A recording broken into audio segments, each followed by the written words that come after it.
English अब सबको लगेगी हलवा और टीयर सर के स्टूडेंट्स का होगा हर तरफ जलवा। जलवा है हमारा। आज मैं आपके सामने हाजिर हूं एक्टिव पैसिव की एक सनसनीखेज ट्रिक लेके, जिसे फॉलो करने के बाद ना 2 सेकंड नहीं लगेंगे आपको और आपको करेक्ट आंसर पता चल जाएगा। एसएससी का एग्जाम हो, सीयूईटी का एग्जाम हो, बैंकिंग का हो, यूपीएससी का हो, कोई सा भी एग्जाम हो, अगर एक्टिव पैसिव का क्वेश्चन आपके उस एग्जाम में है ना, तो आप 2 सेकंड के अंदर अंदर सही आंसर पहचान लोगे। कॉन्फिडेंस के साथ खुश हो जाइए, एक्टिव पैसिव के सभी क्वेश्चन आपके सही होने जा रहे हैं। इसी बात पे वीडियो को लाइक कर दीजिए और ये ट्रिक जो आपको कोई नहीं सिखाता, कोई नहीं बताता, वो आज मैं आपको बताने वाला हूं। तो शुरू करते हैं ये कमाल की वीडियो जो सिर्फ और सिर्फ आपके लिए है।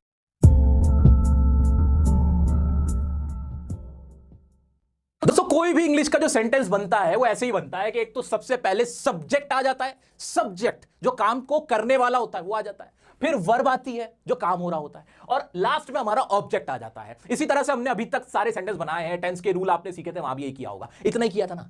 फिर ये पैसिव वॉइस क्या भला है? पैसिव वॉइस कुछ नहीं है, किसी भी बात को कहने का बस दूसरा तरीका है। जैसे कि ये सेंटेंस था, ही प्लेज क्रिकेट, वह क्रिकेट खेलता है ना। इसी को हम ये भी तो कह सकते हैं, क्रिकेट खेला जाता है उसके द्वारा। मम्मी खाना पकाती है, इसको ऐसे भी तो कह सकते हो, खाना पकाया जाता है मम्मी के द्वारा, है ना। मैं तुम्हें पढ़ाता हूं, तुम्हें पढ़ाया जाता है मेरे द्वारा। वह उसे बुलाता है, उसे बुलाया जाता है उसके द्वारा, है ना। बात तो सही है। तो जो काम को करने वाला होता है उसको पीछे रख देते हैं, जिस पे काम किया जाता है उसको आगे रख देते हैं। क्या इन शॉर्ट में कह सकता हूं कि ऑब्जेक्ट सबसे शुरू में लगा देते हैं पैसिव वॉइस में? क्या मेरी इस बात में दम है? हाँ, बिल्कुल दम है। तो सबसे पहली बात, एग्जाम के अंदर एक्टिव से पैसिव आपको कन्वर्ट करने को कहा गया है, तो सबसे पहले दिमाग में घंटी क्या बजाओगे? ट्रिक यही है मेरे दोस्तों, ट्रिक सुनो, ट्रिक सुनो। सबसे पहला काम तो ये चेक करो, क्या ऑब्जेक्ट मेरा सबसे पहले आया हुआ है कि नहीं। जिन भी ऑप्शन के अंदर ऑब्जेक्ट पहले नहीं आया हुआ उसे तो उड़ा के फेंक दो, उसे बता तेरे की, इधर हो जा, साइड हो जा, हमारा तुम्हारा कोई रिश्ता नहीं है ना। उन वाले ऑप्शंस को तो उड़ा देंगे। ऑब्जेक्ट पहले आना चाहिए कि नहीं। अब दूसरी इंपॉर्टेंट चीज जिसमें आप फंसते हो, क्या? हमने कहा कि काम को कहने का तरीका बदला है, बात को कहने का ढंग बदला है। ऑब्जेक्ट को पहले रख देंगे, सब्जेक्ट को बाद में, बस इतना ही तो बात हुई है ना। टाइम की बात हुई है क्या? कि टाइम भी बदल जाएगा? क्या टाइम भी बदलेगा? नहीं, टाइम नहीं बदलेगा। अगर प्रेजेंट में एक्टिव वॉइस है तो पास्ट में भी, प्रेजेंट में एक्टिव वॉइस है तो उसकी जो पैसिव वॉइस होगी वो भी तो प्रेजेंट में होगी। अगर पास्ट में मेरी कोई एक्टिव वॉइस थी तो उसकी पैसिव वॉइस भी तो पास्ट में रहेगी, यानी टाइम नहीं बदलता। और सबसे ज्यादा गलती बच्चे इसमें ही करते हैं। दूसरी चीज क्लियर हो गई? क्लियर हो गई। आ जाओ आगे बढ़ो। सबसे पहली चीज तो दिमाग में यही रखनी है, कि मान लो आपके सामने सेंटेंस है, ही प्लेज क्रिकेट। मुझे कुछ नहीं आता, मुझे कोई रूल ही नहीं आता, लेकिन इतना तो मैं समझता हूं क्रिकेट को सबसे पहले रख दे भाई, पैसिव वॉइस में क्रिकेट को सबसे पहले रख दो मेरी जान। ये तो हम कर देंगे ना। ही सिलेक्टेड मी, हाँ मेरा बच्चा, मी का सबसे पहले आई एम, ये तो पहले कर दो ना, आई एम या आई वाज जो भी होगा टेंस के हिसाब से देख लेंगे, है ना। ये तो सबसे पहले कर दो, इसे तो पीछे ले जाओ, इतना तो क्लियर हो गया। अब जिन भी ऑप्शंस के अंदर ऐसा नहीं हुआ, ऑब्जेक्ट को पहले नहीं रखा, वो ऑप्शन तो आपके कैंसिल आउट हो गए ना। मजेदार है कि नहीं? आ जाओ और मजे दिलाता हूं, रुको ना मेरा बच्चा। देखो, सारे रूल्स का जो निचोड़ है ये रखा, ये रही आपकी ट्रिक। क्या है ट्रिक? एक बात तो क्लियर हो गई कि पैसिव वॉइस में चेंज करते वक्त पैसिव से एक्टिव, एक्टिव से पैसिव, इसमें आने जाने में टाइम नहीं चेंज होता, टेंस वही रहता है। जैसे कि प्रेजेंट इंडेफिनिट में आपकी कोई एक्टिव वॉइस थी, कोई सेंटेंस था प्रेजेंट इंडेफिनिट का, ठीक है, तो जब उसकी पैसिव बनाएंगे तो उसके अंदर टाइम नहीं बदलेगा, हेल्पिंग वर्ब कौन सी इस्तेमाल हो जाएगी? इज एम आर इस्तेमाल हो जाएगी, बात खत्म। ऐसे कोई पास्ट इंडेफिनिट में कोई एक्टिव वॉइस थी तो उसकी पैसिव वॉइस बनाते हुए वॉज वर हो जाएगी। क्या इसमें कोई डाउट है? क्या प्रेजेंट इंडेफिनिट की एक्टिव वॉइस बनाते हुए वॉज वर लगाओगे? क्या बेवकूफों वाली बात करोगे? नहीं, टाइम थोड़ी बदला है। इतना क्लियर हुआ? ट्रिक समझ में आ गई। आगे बढ़ते हैं। किसी का भी कंटीन्यूअस हो, प्रेजेंट कंटीन्यूअस टेंस हो, पास्ट कंटीन्यूअस टेंस हो, फ्यूचर कंटीन्यूअस टेंस हो, मुझे क्या करना है? मुझे मतलब नहीं। बस एक चीज का ख्याल रख लो, उसके अंदर बीइंग जरूर आएगा। क्या आएगा? बीइंग जरूर आएगा। बीइंग और मेन वर्ब की थर्ड फॉर्म, फिर इस तरह से कहानी चलेगी। इतना क्लियर हो गया? हाँ, अगर प्रेजेंट टेंस का कंटीन्यूअस है तो इज एम आर बीइंग, ये रहा इज एम आर बीइंग, है ना। क्लियर है? अगर पास्ट का कोई कंटीन्यूअस है तो वाज वर बीइंग, है ना।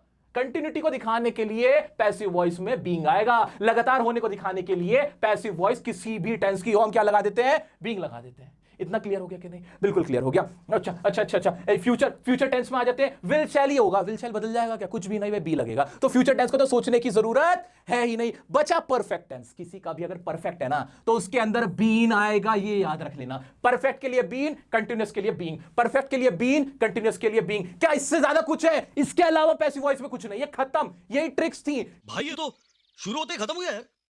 ट्रिक्स थी मेरे बच्चे। कंटिन्यूअस हो तो क्या होना चाहिए? बीइंग होना चाहिए। परफेक्ट हो तो क्या होना चाहिए? बीन होना चाहिए। इतना क्लियर है कि नहीं? अगर प्रेजेंट टेंस है उसका इंडेफिनिट है तो इज एम आर है, अगर पास्ट है तो वाज वर है। इसमें क्या था? इसमें कुछ भी नहीं था। तो दोस्तों ट्रिक के साथ इसके सारे रूल्स की भक्कियां उधेड़ दी ना हमने। देखो ना, ऑब्जेक्ट तो शुरू में आना ही होता है ना, उसके बाद हेल्पिंग वर्ब लगनी है बताने के लिए कि पैसिव वॉइस है। अगर प्रेजेंट की एक्टिव की पैसिव वॉइस बना रहे हो तो उसके साथ इज एम आर लग जाएगा। पास्ट है तो वाज वर लगेगा, फ्यूचर है तो विल चल लगेगा। अगर प्रेजेंट का भी कंटीन्यूअस होगा तो बीइंग देखना है, बस इज एम आर के साथ बीइंग लग जाएगा। पास्ट का कंटीन्यूअस है तो वाज वर बीइंग हो जाएगा। इतनी सी कहानी। बचता है एक परफेक्ट, हैज हैव हैड लगता है। ये परफेक्ट में बस एक्स्ट्रा क्या लगा देना है? बीइंग लगा देना। इसके अलावा कुछ भी नहीं था। सारे स्ट्रक्चर क्लियर हो गए। अब जिसने टेंस नहीं सीखे हुए, भाई मैंने आपको टेंस सिखा रखे हैं। एक जेम वीडियो है, एक ओल्ड वाइन की तरह, जो वीडियो मैंने कुछ साल पहले बनाई थी।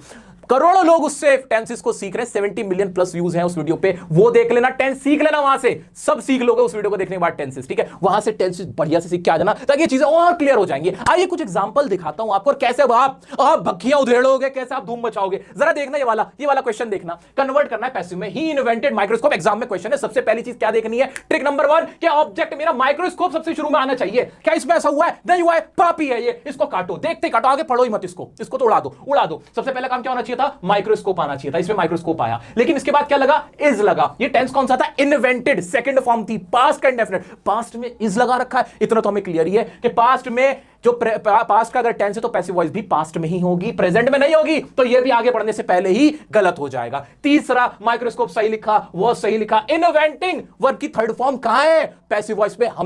हमेशा हर तरह का क्वेश्चन जो भी होगा हमेशा कौन सी फॉर्म आएगी बच्चे? थर्ड फॉर्म ही आएगी। उसके अलावा कोई फॉर्म इसमें चलती ही नहीं है। तो थर्ड फॉर्म या नहीं थी, इसलिए ये भी गलत हुआ। सही आंसर ये हुआ, microscope was invented by him. इसी तरह का एग्जाम में आपके क्वेश्चन आने वाला है। जरा इस क्वेश्चन पे नजर डालना दोस्तों। The boys were playing cricket, खेल रहे थे। कंटिन्यूटी के लिए क्या होना चाहिए मेरे पास? बीइंग होना चाहिए कि नहीं? हां, अगर बीइंग आ गया बस मेरी बात वहीं पर क्लियर हो गई। इनमें बीइंग किसमें? सिर्फ इस वाले में। ये मेरा करेक्ट आंसर, बात खत्म। दोस्तों जरा नजर मारना इस वाले क्वेश्चन पे। The tutor always answer the students question. यहां पे मैंने देखा कि मेरा टेंस कौन सा है? प्रेजेंट इंडेफिनिट का है ना। आंसर्स लिखा था। मुझे क्या करना है? प्रेजेंट इंडेफिनिट में सिर्फ इज, एम, आर और मेन वर्ब की थर्ड फॉर्म ढूंढनी है। अपना ऑब्जेक्ट पकड़ के द स्टूडेंट्स क्वेश्चंस आर के बाद मेरे को ढूंढना है बस। ऐसा कोई सा है क्या? द स्टूडेंट्स क्वेश्चंस इज नहीं है मेरा। The students questions are always answer. भाई ये है मेरा सी। मैं तो ढूंढने ही वो निकला जो मेरे को ढूंढना था। बाकी ऑप्शन जाए भाड़ में। वो उल्टे सीधे क्वेश्चन है मेनू की। एक और क्वेश्चन देख लो ना, आपके सामने है। The crop was adversely affected. भाई ये तो पहले से ही पैसिव है।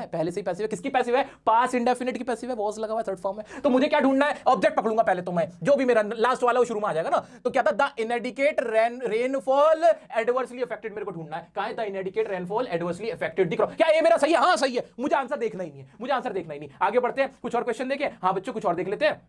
ये देख लो, चलो। Mohan will have won the match. अब ये पहले से ही क्या था? पहले से क्या ये एक्टिव है, इसको पैसिव में बदलना है। तो द मैच, सबसे पहले तो द मैच। अच्छा, सब में मैच है। द मैच विल हैव है ना, पहले से हैव के साथ और क्या जोड़ना था? परफेक्ट में चुपके से बीन लगाना है। The match will have been कौन सा है? विल हैव बीन ये रहा, will have been won by Mohan. क्या मेरा आंसर बिल्कुल करेक्ट है? हां भाई, आंसर चेक कर लेते हैं। 90 का क्या आंसर? भाई 90 का आंसर ही नहीं दे रखा, कोई बात नहीं, लेकिन मैं आपको बता देता हूं इसका यही आंसर होने वाला है कि the match will have been won by Mohan. और कोई आंसर तो है नहीं ना, वुड आ रहा है, वाज आ रहा है, फालतू के ऑप्शन लिख रहे हो। ठीक है, तो दोस्तों इस तरह से हम इनके करेक्ट आंसर बड़े इजीली बना सकते हैं। अब अगर आपको डेप्थ में, बहुत ज्यादा गहराई में जाके पैसिव वॉइस को समझना है तो मैंने आपके लिए एक लॉन्ग वीडियो भी बना रखी है जिसमें सारी चीजें एक्सप्लेन कर रखी हैं। वो नहीं देखी तो देख लेना। Voice by dear sir latest video मिल जाएगी आपको, तकरीबन 1.5-2 घंटे की वीडियो है, वहां देख के समझ लेना। उम्मीद करता हूं कि जो मैं आपको फील देना चाहता था, जो ट्रिक बताए मैंने आपको कि कैसे कैसे सवाल रखे जाते हैं, कैसे आपको ढूंढना है, वो आपके बड़े काम आएंगे। और मुझे पूरा दावा और विश्वास है कि मेरा कोई भी बच्चा एक्टिव पैसिव में तो फंसने वाला नहीं है, सबके फुल मार्क्स आने वाले। वीडियो कैसी लगी कमेंट करके जरूर बताइएगा। मैं सुनने के लिए बेकरार हूं कि आपको कितना मजा आया। मुझे बड़ा मजा आया। प्रैक्टिस के लिए आपको इस तरह के क्वेश्चन मैं दे दूंगा। और अगर आपको नहीं मालूम तो बताता हूं, सीयूटी की live marathon class one shot revision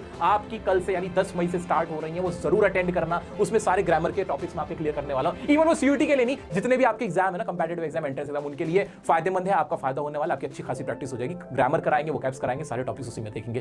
मिलते हैं नेक्स्ट वीडियो में नेक्स्ट टॉपिक के साथ। तब तक के लिए बने रहे डियर सर के साथ।